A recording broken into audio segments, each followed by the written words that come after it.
Greetings, Benjamin J. from Ben's Trains with another in the series. Well, here's that 595 that arrived, I don't know, probably about an hour ago, something like that. $7.50 on eBay. It just arrived and had a motor problem. And I took it apart and I discovered the problem was caused by someone mucking around with it. And they had stripped the nuts that hold the brush plate on the motor. So there's actually no way to fix it. So like I said, I buy 400s just to get the motors out of them. So I grabbed one of the 400s, just did a motor swap, and the 595 is up and running.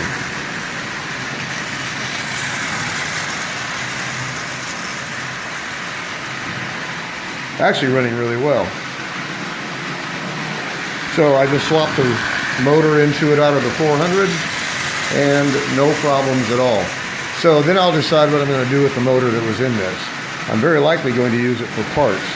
There's no practical way to fix it, short of gutting it and replacing the right side plate. So anyway, as you can see, this 595 is in really, really decent condition. There's no damage to it at all. Very minimal play wear. Almost no paint damage at all. A couple of light spots on the exposed edges, of course, but almost nothing on the cab. There's that one spot there. But as far as overall condition, this is actually very, very good. Really decent shape with no major scuffs, dings, dents, no great amount of paint wear at all. The problem was somebody had mucked around with it, and that's one thing that's it's really irritating. You know, something that would have been a really, really simple fix that somebody who didn't know what they were doing just literally got in there and destroyed this motor for no reason whatsoever other than the fact they didn't know what they were doing.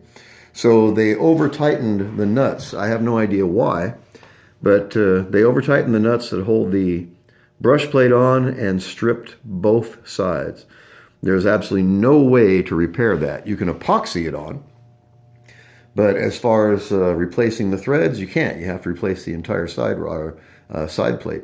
So in any case, like I said, I buy those 400s just to get the motors out of them.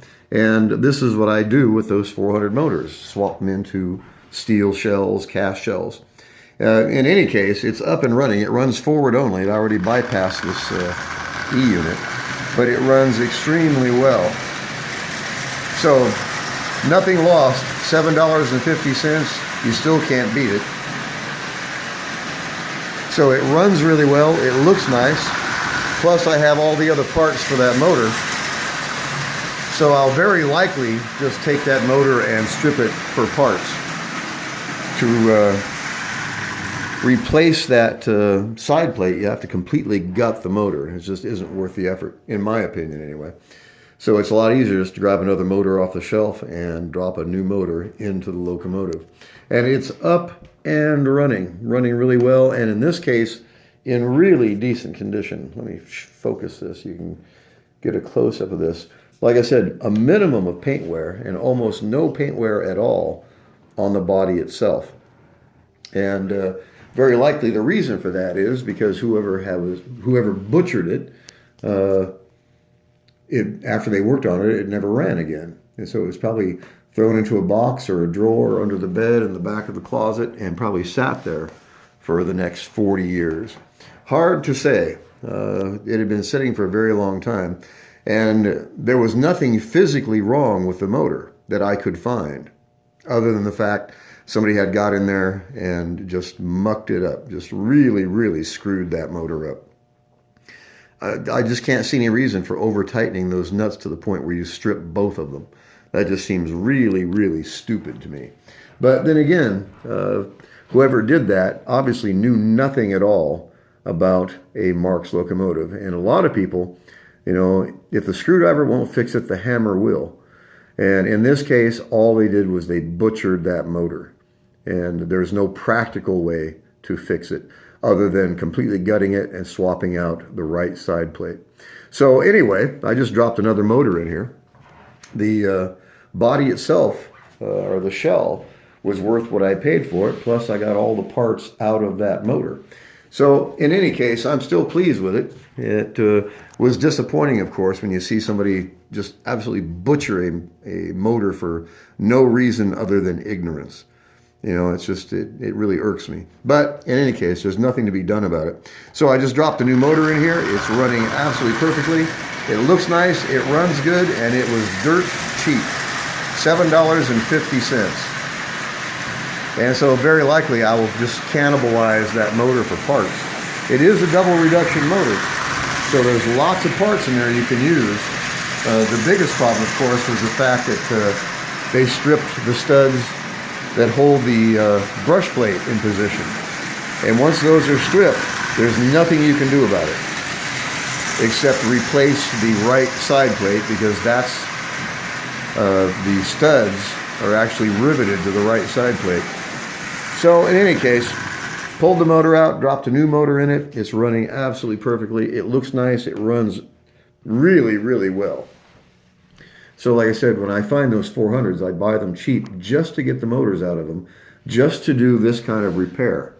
When you have a motor that isn't practical to fix, pull the motor out and replace it. It only takes a minute. I mean, it's 2 screws. It literally only takes a minute. So this motor didn't run when I got it, of course. I bypassed the E-unit. It's running absolutely perfectly, plenty of power. It's running at 40% power, pulling 12 cars. So in any case, I just want to do a follow-up video on this. It runs good. It looks nice. It's an original Marx 595, and it was $7.50. Really difficult to beat that.